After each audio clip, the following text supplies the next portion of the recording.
Day 25 of fit with me in 30 days. இப்போது நம்ம அம்மாங்கள்லாம் எப்படி இருந்தாங்க, சின்னதாக இருக்கும்போது நம்மளுக்காக நிறைய விஷயங்களை விட்டு கொடுத்து சாக்ரிஃபைஸ் பண்ணாங்க. இப்போது நம்ம பசங்களுக்காக, அதாவது அவங்களோட பேர பசங்களுக்காக, அவங்களுக்கு பிடிச்ச ஒரு விஷயமாவே இருந்தாலுமே, இல்லை எனக்கு இது வேண்டாம், இல்லை எனக்கு பிடிக்கல, எனக்கு பசிக்கலை அப்படின்னு சொல்லி அதை விட்டு கொடுக்குறாங்க. பட் இப்போ ஒரு விஷயம் அவங்களுக்கு புரிய மாட்டேங்குது. அவங்களுக்குன்னு எல்லா லைஃப்பையும் மற்றவங்களுக்காக வாழ்ந்து முடிச்சுட்டு கொஞ்சம் டைமையாவது அவங்களுக்காக ஸ்பெண்ட் பண்ணலாம் அப்படிங்கிறது அவங்களுக்கு புரியல. பட் இப்போ இருக்க யங்ஸ்டர்ஸ் எல்லாருமே ரொம்ப தெளிவாக தான் இருக்கும்னு நினைக்கிறேன். ஏன்னா நானுமே எனக்கு என்னதான் ஒரே பையனாக இருந்தாலும் வீட்டில் எல்லாமே ஈக்குவல் ஷேரிங்காக இருக்கணும். நீ எல்லாரும் சாப்பிட்டாங்களான்னு கேட்டுட்டு சாப்பிட்ணும், உனக்குன்னு மட்டும் வச்சுருக்கக்கூடாது. பிரித்தா எல்லாமே பிரிக்கணும். பையனுங்கிறதுக்காகலாம் எச்சா கொடுக்க முடியாது. இதை பற்றின உங்கள் கருத்து என்னங்கிறத கமெண்ட் செக்ஷனில் சொல்லுங்கள்.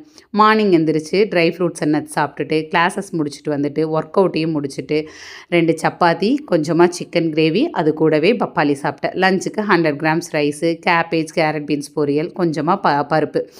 ஈவினிங்காக ஒரு காஃபி சக்கரை போடாமல் எடுத்துக்கிட்டேன். இதுக்கப்புறம் ரொம்ப ஒரு மாதிரி கிரேவிங்ஸாக இருந்ததுனால ஒரு சிக்கன் சூப் குடித்தேன். அதை சூட் பண்ண மறந்துட்டேன்.